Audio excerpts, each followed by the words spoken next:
पुत्रदा एकादशी हिंदू धर्म में अत्यंत महत्वपूर्ण व्रत माना जाता है। यह व्रत संतान प्राप्ति और संतान के सुख समृद्धि के लिए अति उत्तम माना गया है। पौष माह में आने वाला यह व्रत कई दंपतियों के लिए जीवन में सुख समृद्धि लाने वाला है। साल 2025 की पहली एकादशी पुत्रदा एकादशी ही है। ऐसे में इस दिन व्रत रखने से आप पूरे साल भर शुभ फल भी प्राप्त कर सकते हैं। साल 2025 की पहली एकादशी का व्रत जनवरी के दूसरे सप्ताह में रखा जाएगा। एकादशी तिथि का आरंभ 9 जनवरी दोपहर 12:23 से और इसका समापन 10 जनवरी सुबह 10:20 पर होगा। उदया तिथि की मान्यता के अनुसार एकादशी का व्रत 10 जनवरी को रखा जाएगा। एकादशी तिथि के व्रत रखने हैं तो दशमी तिथि से ही आपको सात्विक जीवन जीना होगा। इसके बाद एकादशी तिथि के दिन प्रातःकाल जल्दी उठकर स्नान करें और व्रत का संकल्प लें। पूजा स्थल पर भगवान विष्णु की प्रतिमा या चित्र स्थापित करें। भगवान विष्णु को गंगा जल, रौली, चावल, पुष्प, तुलसी दल अर्पित करें। इसके बाद दीपक और अगरबत्ती जलाएं। तत्पश्चात भगवान को फल, मिष्ठान, पंचामृत अर्पण करें। व्रत रखने वालों के लिए पूजा के दौरान पुत्रदा एकादशी की कथा सुनना या पढ़ना अनिवार्य है। कथा सुनने से व्रत का पूरा फल प्राप्त होता है।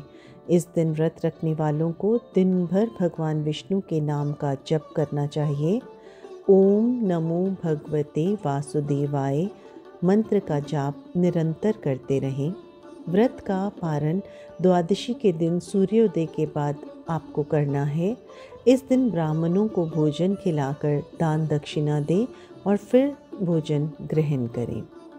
पुत्रदा एकादशी का व्रत करने से दाम्पत्यों को संतान सुख की प्राप्ति होती है। इसके साथ ही इस दिन व्रत रखने से पापों का नाश होता है और मोक्ष की प्राप्ति होती है। यह व्रत पारिवारिक सुख शांति और संतान के उज्जवल भविष्य के लिए अत्यंत शुभ माना जाता है। विश्व में पुत्रदा एकादशी से बढ़कर कोई अन्य उपवास नहीं है। इससे प्राप्त पुण्य से प्राणी धनवान होता है, तपस्वी बनता है और विद्वान बनता है। इसकी एक प्राचीन कथा है जो हमें एकादशी व्रत के दिन अवश्य सुननी चाहिए। भद्रावती नगरी में सुकेतुमान नामक राजा का राज्य था। उसकी कोई संतान नहीं थी। उसकी पत्नी का नाम शैव्या था। वह भी संतान ना होने से दुखी और चिंताग्रस्त रहती थी। पुत्रहीन राजा के पितृ भी दुखी होकर पिंड ग्रहण करते थे। वे भी चिंतित हो सोचते थे कि नरेश के मरणोपरांत कौन उन्हें पिंडदान करेगा। राज्य में सर्वतः खुशहाली व शांति थी, लेकिन राजा को बंधु बांधव, मंत्री, मित्र, राज्य, हाथी, घोड़ा आदि से संतोष नहीं होता था। उसका एकमात्र कारण पुत्रहीन होना था। वह भी सोचता था कि उसके मरणोपरांत कौन उसके लिए पिंड दान करेगा। पुत्र बिना वह कैसे देवों और पितरों का ऋण चुका पाएगा। पुत्रहीन घर में सर्वतः अंधकार ही रहता है।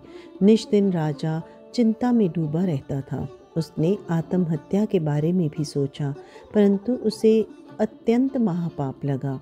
अतः उसने यह विचार छोड़ दिया। इस प्रकार अति दुखी हो एक दिन वह चुपचाप वन को चल दिया। राजा घोड़े पर सवार हो वन वन घूमने लगा। वहाँ उसने अनेक प्रकार के वृक्ष देखे, पक्षियों और पशुओं को देखा।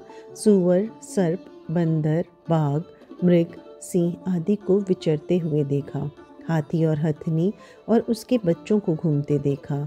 सियार कर्कश वाणी में बोल रहे थे, कहीं मोर बोल रहे थे, कहीं और पक्षी बोल रहे थे। वन के दृश्यों का अवलोकन करते हुए उसे दोपहर हो गई। अब राजा भूख प्यास से बेचैन हो सोचने लगा कि उसने अनेक प्रकार के पुण्य किए हैं, परंतु फिर भी वह दुखी है। प्यास से बेचैन हो वह जंगल में आगे चल दिया। कुछ ही दूर चलने पर उसे एक सरोवर दिखाई दिया। वह कमल दल से भरपूर था। उसमें हंस, सारस, मगरमच्छ आदि जीव क्रीड़ा कर रहे थे। सरोवर के चारों ओर आश्रम बने हुए थे। तभी राजा के शरीर का दायां अंग फड़कने लगा। राजा ने घोड़ों से उतरकर सरोवर के किनारे बैठे हुए ऋषियों का चरण स्पर्श कर प्रणाम किया और उनके करीब ही बैठ गया। वहाँ बैठे ऋषिराज ने कहा, हे नरेश, मैं अति प्रसन्न हूँ। तुम्हारे यहाँ आने का क्या प्रयोजन है, वह हमें बतलाएं।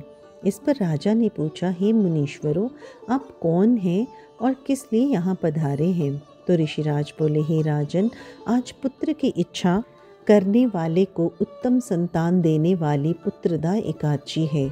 हम लोग विश्वदेव हैं और इस सरोवर पर स्नान करने आए हैं। इस पर राजा ने ऋषिराज को सारा हाल बतलाकर कहा, हे ऋषिराज, पुत्र न होने से मैं अत्यंत दुखी हूँ। यदि आप मुझ पर प्रसन्न हो तो मुझे पुत्र प्राप्ति का वरदान दें। इस पर ऋषि ने नरेश को धैर्य बंधाते हुए कहा, हे नरेश, पुत्र प्राप्ति के लिए पुत्रदा एकादशी उपवास सर्वोत्तम है। पुत्र प्राप्ति के लिए आप पुत्रदा एकादशी व्रत परिवार सहित करें तो आपको पुत्र प्राप्ति अवश्य होगी। ऋषिराज के कथानुसार राजा ने उस दिन पारायण किया और ऋषि वंदना कर अपने महल को वापस आ गया। राजा ने परिवार सहित एकादशी व्रत संपन्न किया। उसी रात्रि रानी ने गर्भ धारण किया। यथा समय रानी ने एक पुत्र रतन को जन्म दिया तो समस्त राज्य में प्रसन्नता छा गई। वह राजकुमार समयानुसार बड़ा हुआ और अत्यंत बलवान, धनवान, वीर, गंभीर तथा यशस्वी प्रजापालक राजा बना। भगवान कृष्ण कहते हैं, पुत्र प्राप्ति के लिए इस पुत्रदा एकादशी का उपवास अवश्य करना चाहिए। इस उपवास को विधि पूर्वक करने और दान दक्षिणा देने पर निसंतान दंपति को अवश्य ही पुत्र प्राप्ति होती है और मरणोपरांत विश्वधाम की प्राप्ति होती है। जय श्री कृष्ण। पुत्रदा एकादशी के दिन किसी का अपमान नहीं करना चाहिए। इस दिन तामसिक भोजन से परहेज करें। साधक को सुबह की पूजा के बाद दिन में नहीं सोना है। हिंदू धार्मिक मान्यता के अनुसार एकादशी के दिन तुलसी में जल नहीं देना चाहिए। तुलसी माता एकादशी को निर्जला व्रत रखती हैं। पुत्रदा एकादशी के दिन बाल और नाखून नहीं कटाने चाहिए। इस दिन किसी पशु पक्षी को परेशान ना करें और दिन में किसी के प्रति बुरा न सोचें।